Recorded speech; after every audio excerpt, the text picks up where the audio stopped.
The FGM-148 Javelin is an American man-portable fire and forget anti-tank missile fielded to replace the M47 Dragon anti-tank missile in U.S. service.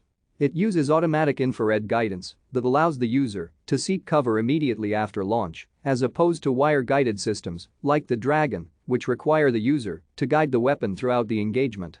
The Javelin's heat warhead is capable of defeating modern tanks by hitting them from above where their armor is thinnest and is also useful against fortifications in a direct attack flight.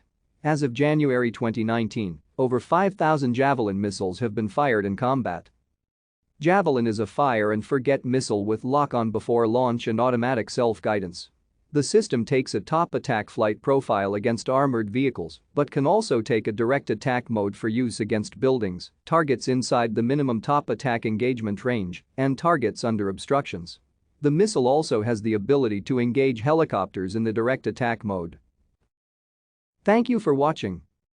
Like and subscribe if you would like to view more of our videos. Have a nice day.